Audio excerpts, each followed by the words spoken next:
Assalamualaikum warahmatullahi wabarakatuh. Salam sejahtera bagi kita semua. Om Swastiastu, Namo Buddhaya, salam kebajikan. Perkenalkan, nama saya Nur Islamia dengan NIM 856886136. Di sini saya akan menjelaskan tugas 3 dengan mata kuliah Pendidikan Kewarganegaraan dengan dosen Ibu Abiu Nabila Sadikli. Di sini saya akan menjelaskan jawaban dari kedua soal. Soal yang pertama yaitu penjelasan tentang hak dan kewajiban. Soal yang kedua yaitu tentang demokrasi. Soal yang pertama yaitu penjelasan tentang hak dan kewajiban. Persoalan hak dan kewajiban ini menjadi persoalan yang penting dalam konteks kehidupan bermasyarakat, berbangsa, dan bernegara, setidaknya dalam 3 alasan. Yang pertama yaitu negara pada hakikatnya adalah institusi yang terdiri atas manusia-manusia yang masing-masing memiliki hak asasi semenjak dilahirkan. Yang kedua, manusia adalah negara yang menganut paham demokrasi yang memberikan tempat yang penting bagi keberadaan hak asasi dan kebebasan manusia. Yang ketiga, manusia sebagai sebuah negara mengakui bahwa kebebasan dan kemerdekaan merupakan hak segala bangsa. Berdasarkan 3 pertimbangan tersebut, pembahasan tentang hak warga negara oleh karenanya menjadi pembahasan yang relevan dan perlu diberikan kepada setiap warga negara agar masing-masing warga negara memiliki kesadaran dan kemampuan untuk mempertahankan hak-haknya. Pengertian hak dan kewajiban ini yaitu, secara filosofis, persoalan tentang hak asasi manusia ini mengemukakan karena adanya satu pandangan yang sangat prinsip bahwa manusia terlahir dalam keadaan bebas. Secara etimologis, istilah hak ini dalam Kamus Besar Bahasa Indonesia, hak memiliki beberapa makna, yaitu benar, milik atau kepunyaan, kewenangan, kekuasaan untuk berbuat sesuatu, kekuasaan yang benar atas sesuatu atau untuk menuntut sesuatu, derajat atau martabat, dan wewenang menurut hukum. Berdasarkan makna etimologis tersebut, kata hak dapat diartikan sebagai kewenangan atau kekuasaan yang benar atas sesuatu atau untuk melakukan sesuatu.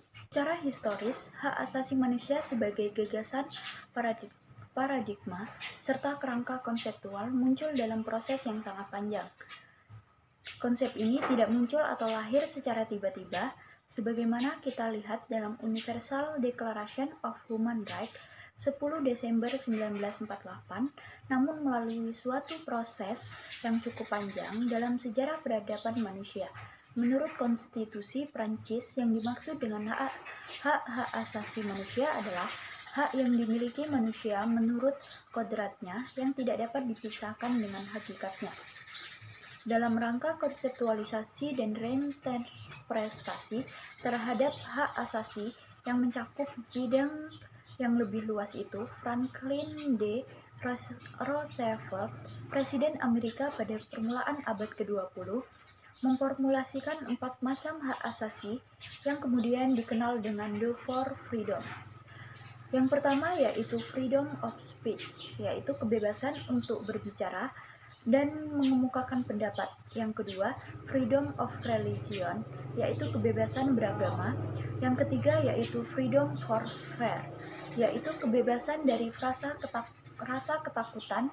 Dan yang keempat, freedom from want, yaitu kebebasan dari kemelaratan. Dalam peraturan hukum yang mengatur tentang hak asasi manusia, yaitu di dalam Undang-Undang Nomor 39 Tahun 1999 tentang HAM, di dalam peraturan hukum tersebut, hak asasi manusia diartikan sebagai seperangkat hak yang melekat pada hakikat dan keberadaan manusia sebagai makhluk Tuhan yang Maha Esa dan merupakan anugerahnya yang wajib dihormati, dijunjung tinggi, dan dilindungi oleh negara, hukum, dan pemerintah, dan setiap orang demi kehormatan serta perlindungan harkat dan martabat manusia. Selanjutnya, pengertian kewajiban secara etimologis. Istilah kewajiban berasal dari kata wajib yang mendapatkan imbuhan ke dan an. Menurut Kamus Besar Bahasa Indonesia, istilah ini memiliki makna bermacam-macam. Antara lain, sesuatu yang harus dilaksanakan, sesuatu yang menjadi keharusan, pekerjaan, tugas, dan tugas menurut hukum. Segala sesuatu yang menjadi tugas manusia. Jadi, secara sederhana, kewajiban adalah hal yang berhubungan dengan keharusan manusia untuk melakukan sesuatu. Berdasarkan makna ini, oleh karenanya kewajiban warga negara dapat diartikan sebagai keharusan warga negara terhadap negaranya. Hak dan kewajiban adalah istilah yang sudah dipahami secara luas oleh masyarakat. Namun demikian, landasan filosofis keberadaan hak dan kewajiban tersebut di dalam kehidupan manusia tidak banyak diketahui. Argumen filosofis yang mendasari pentingnya menjaga dan menghormati hak asasi manusia tidak lain adalah karena hak-hak manusia adalah anugerah dari Tuhan Yang Maha Esa, sehingga harus dihormati dan dijunjung tinggi demi harkat dan martabat manusia. Selanjutnya, soal yang kedua yaitu penjelasan tentang demokrasi. Dikaji dari asal katanya, istilah demokrasi berasal dari bahasa Yunani, yaitu kata demos yang berarti rakyat dan kratein atau kratos yang berarti kekuasaan. Menurut Kailan dan Zubaidi tahun 2007.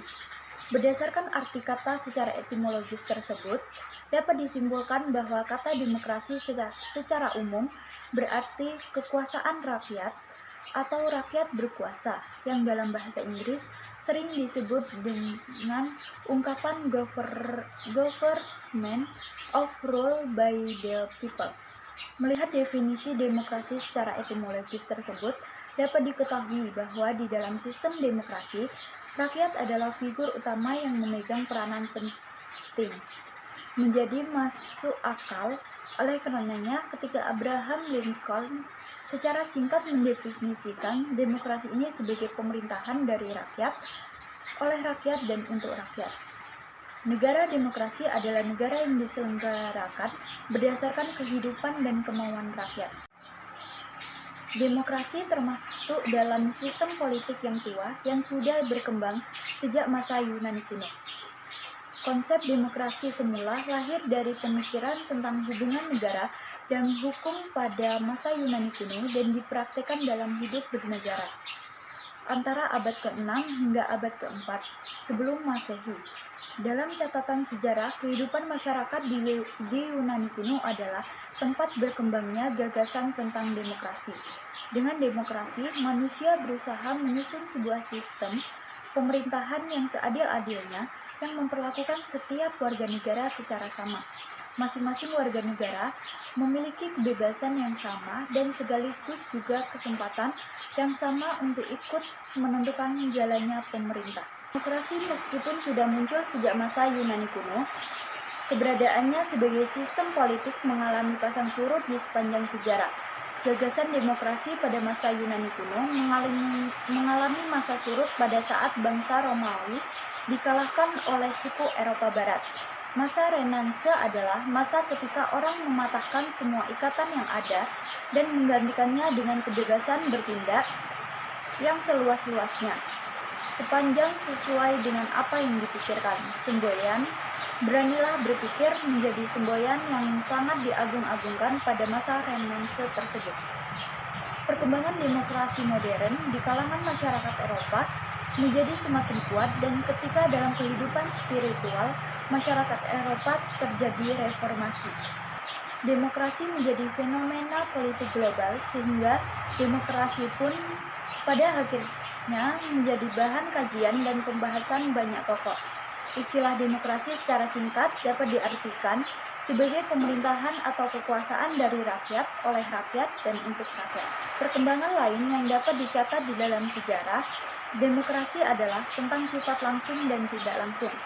Di dalam pengambilan keputusan publik, pada masa-masa kelahiran demokrasi di Yunani kuno, demokrasi dapat dilaksanakan secara langsung. Komponen mendasar di dalam demokrasi tersebut yaitu yang pertama, kedaulatan rakyat, yang kedua, pemerintah berdasarkan persetujuan dari yang diperintah, yang ketiga, kekuasaan mayoritas, yang keempat, hak-hak minoritas, yang kelima, jaminan hak asasi manusia, yang keenam, pemilihan yang bebas dan jujur, yang ketujuh, persamaan di depan hukum, yang kedelapan, proses hukum yang wajar, yang kesembilan, Pembatasan pemerintah secara konstitusional. Yang ke-10, pluralisme sosial, ekonomi, dan politik. Yang terakhir, nilai-nilai toleransi, pragmatisme, kerjasama, dan mufakat.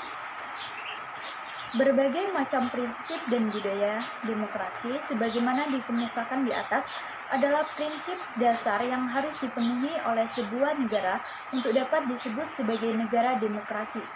Semakin sebuah negara melaksanakan prinsip-prinsip di atas dengan baik, maka dapat dikatakan bahwa negara tersebut memiliki tingkat demokrasi yang baik. Sebaliknya, semakin prinsip-prinsip demokrasi tadi ditinggalkan dan diabaikan oleh sebuah negara, maka dapat diartikan bahwa tingkat demokrasi dari negara tersebut dapat dikatakan rendah. Sekian penjelasan dari saya. Apabila ada kata-kata yang salah, saya mohon maaf. Saya akhiri. Wabillahi taufiq wal hidayah. Wassalamualaikum warahmatullahi wabarakatuh.